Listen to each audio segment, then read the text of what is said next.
বন্ধুরা, আজ আমরা পৌঁছে গেছি সাউথ সিকিমের রাভাংলায়, যেখানে রয়েছে একটি বুদ্ধ পার্ক, যা তথাগত শাল নামেও পরিচিত। পার্কটি রাভাংলা শহর থেকে 1 কিলোমিটার উত্তরে অবস্থিত। রাভাংলা শহরের যে কোনো হোটেল থেকে পায়ে হেঁটেই পৌঁছে যেতে পারবেন এই পার্কটিতে। গ্যাংটক থেকে এর দূরত্ব 85 কিলোমিটার। এই বুদ্ধ পার্কটি নির্মিত হয়েছিল 2006 সাল থেকে 2013 সালের মধ্যে। এই পার্কের প্রধান আকর্ষণ গৌতম বুদ্ধের 2550তম জন্মবার্ষিকী উপলক্ষে নির্মিত বুদ্ধের 130 ফিট উঁচু মূর্তি। প্রায় 60 টন তামা দিয়ে এই মূর্তিটি নির্মাণ করা হয়। রাভাংলা নামটি এসেছে বৌদ্ধ ধর্মের একটি শতাব্দী প্রাচীন তীর্থস্থান রাভাং মঠ থেকে। আর এই বুদ্ধ পার্কটি রাভাং মঠের বৃহত্তর চত্বরের মধ্যেই অবস্থিত।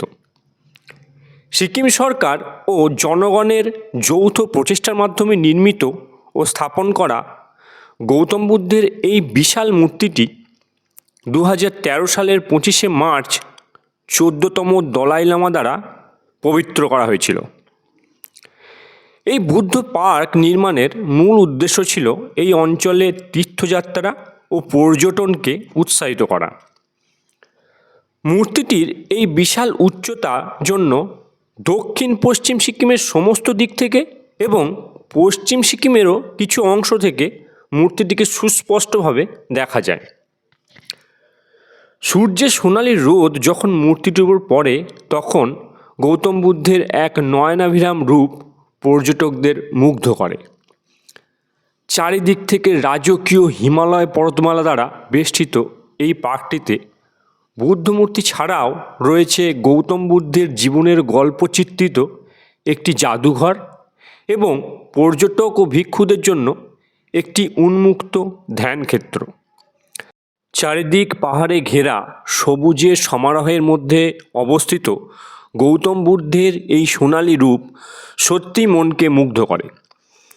সামনের এই রাস্তাটি ধরে কিছুটা এগিয়ে গিয়ে কয়েকটি সিঁড়ি পেরিয়ে উপরে উঠলেই গৌতম বুদ্ধের মূর্তির ঠিক নিচে অবস্থিত গৌতম বুদ্ধের জীবনী চিত্রিত সেই জাদুঘরটি, যা দেখলে আপনি সত্যি অবাক হবেন।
बुद्धं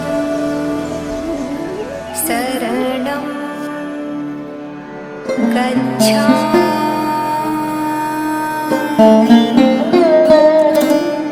धर्मं शरणं गच्छामि,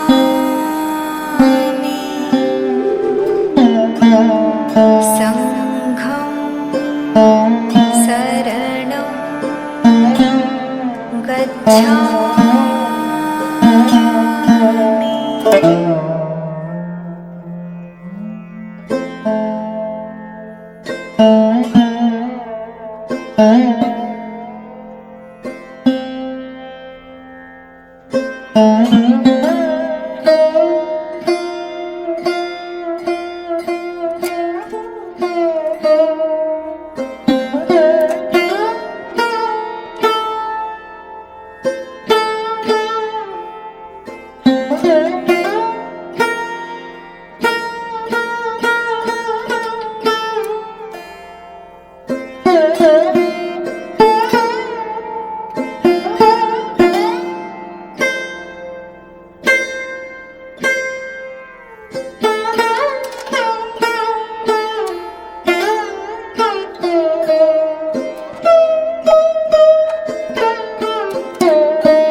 তাহলে বন্ধুরা, আজকের মতো এই পর্যন্তই।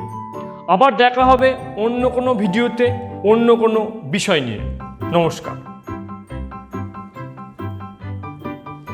আর হ্যাঁ, ভিডিওটা ভালো লাগলে সাবস্ক্রাইব করতে ভুলবেন না। বাই।